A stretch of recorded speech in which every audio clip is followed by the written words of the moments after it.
اگر ہمیں پاک عزت کی اور شرافت کی زندگی گزارے تو ٹائم تو ہمارا سب کا امام خمینی ہے، اس کے مقابلے میں تو ہم کسی کو نہیں مانتے۔ اگر کوئی اٹھے گا بھی وہ اپنے کو خوار و ذلیل کرے گا، رسوا و شرمندہ کرے گا، لیکن ہم اور آپ کو سب کو متحد ہو کر امام خمینی کے خط پر جانا چاہیے۔ امام خمینی کا خط کیا ہے؟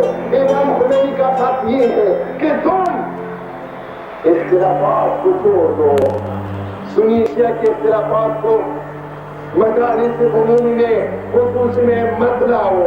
آپ اگر سنی شیعہ اختلافات کی بات کرتے ہو تو آپ امام خمینی کی رہبری کا دعویٰ نہیں کر سکتے۔ امام خمینی اسلام کا دعوے دار ہے، امام خمینی کفر اور استعمار کا سب سے بڑا دشمن ہے۔ آج اگر ہم استعمار کی جو چمچے ہو چوکی ہو، اگر ان کے ساتھ ہم اٹھنا بیٹھنا شروع کریں تو پھر ہم امام خمینی کے خط پر نہیں ہو سکتے۔